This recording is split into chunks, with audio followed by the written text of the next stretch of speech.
Zachary Quinto is one of the stars of the new Star Trek movie in the pivotal role of the young Mr. Spock. It's nice to see you, the pride of Pittsburgh, PA. What are they going to think back home when they see you as Mr. Spock? Pittsburgh's such a great place. They're so supportive, actually. So I hope I don't ruffle any feathers to the hardcore Pittsburgh Trekkies down there. Well, now, you know, I am not a Trekkie by any stretch of the imagination. Having watched this movie in particular, I know why there are people who name their children after the characters. This dentist who has the Captain Kirk's chair. These people who are obsessed. I can understand it after that. Yeah. Did you see that article in the Times about all the chairs? Yeah. Yes. Now, when you saw the script, did you say, this isn't what I expected? I expected to be staring at TV monitors a lot. When I saw the script, I was, first of all, I was sequestered in a room in Paramount, under surveillance, I imagine, because there was so much secrecy surrounding the project at that point. I was so moved by it, actually. I think what gripped me most was the humanity of it and the connection, the depth of these characters and their interactions. And I thought that Bob Orci and Alex Kurtzman did such a wonderful job. When did it sink into you, the responsibility on your shoulders to take one of the iconic characters in the history of television and movies and make him your own?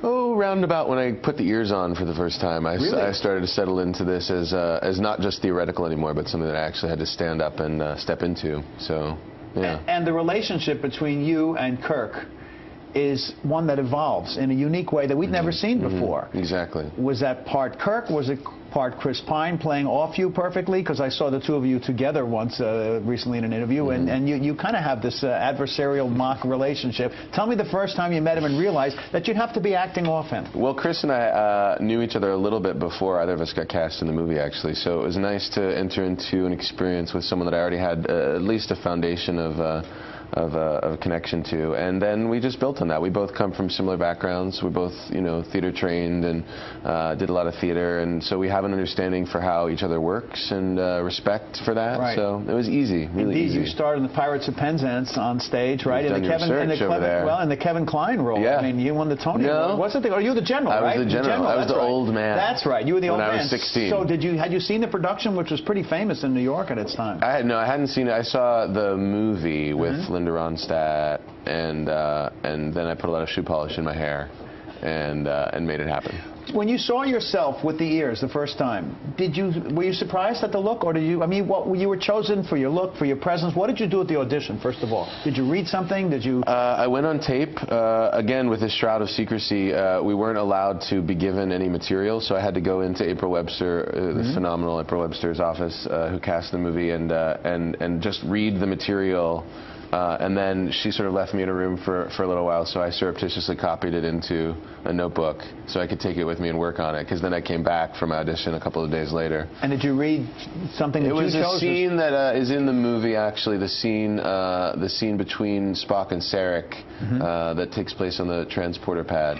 If I had to, I could probably sit down and find examples in movies of actors who play a figure as a young person, but never do they meet them, never do they spend time with them. Yeah. Now, Leonard Nimoy walks onto the set for a big scene. You're driving to the set that day, and he said, boy, this is a big... When it happened, when he's there, how did you go forward and be yourself and bring your own energies to it? Well, he's been so involved in the process from the very beginning. I mean, he was really the linchpin that brought this whole project together in the first place. So he and I had a chance to spend a fair amount of time together before production started. I got cast in June, and we didn't go in front of the cameras until November. So there's a lot of time, me being the first person cast in the movie, for me to really connect with him and understand how this character has shaped his life and get to know the man. So by the time that scene happened, it was sort of just showing up to work with my friend, you know. So what advice do you have for parents who go into a toy store and can afford only one action figure? Is it you from 24, or you from You mean me Star from Trek? Heroes? Or Heroes, too. I think, that one's 3 choices. I think you got to go with Spock. You got to go with Spock. Well, you mentioned Heroes. It's coming back. Yes. It's had an unusual history. I mean, it's a success. It's coming back for another year, at least.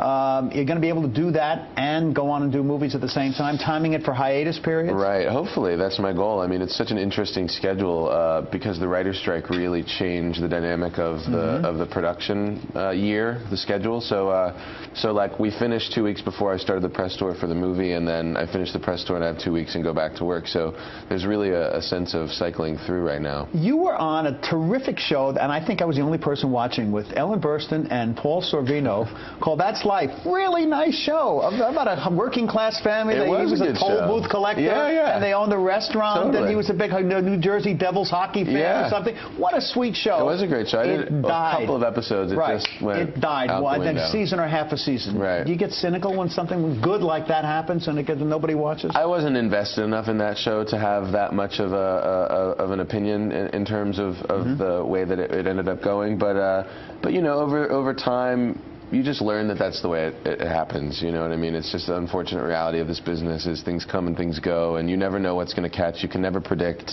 I mean, Heroes was a prime example. I don't think anybody really understood what a phenomenon it would be right away. And that kind of thing always catches you by surprise. Your character in Heroes is so strong. Yeah, how easy is it for you to shed the character and take on somebody like this, like Spock, who is so multi-layered?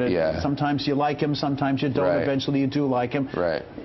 They both are that way to me. You know, I feel like aside from the fact that they exist on sort of diametrically opposed ends of a spectrum morally, I think there are similarities in terms of these are both characters that have deeply rooted internal conflict, a duality that they're really struggling with. So for me, the point of departure was not completely dissimilar, but then where the characters go in terms of their emotional journeys is very different, obviously. Well, where Zachary Quinto's character and career is going to go is straight to the top after the Star Trek movie, which is going to open in, what, 60,000 theaters around the world, something like that? Sure. Many theaters. Absolutely. Well, live long and prosper, be well and do well, whatever they say in the movie. Continued success, and come back soon. Nice to see you. I would love it. Pleasure to meet you. Thanks for having me.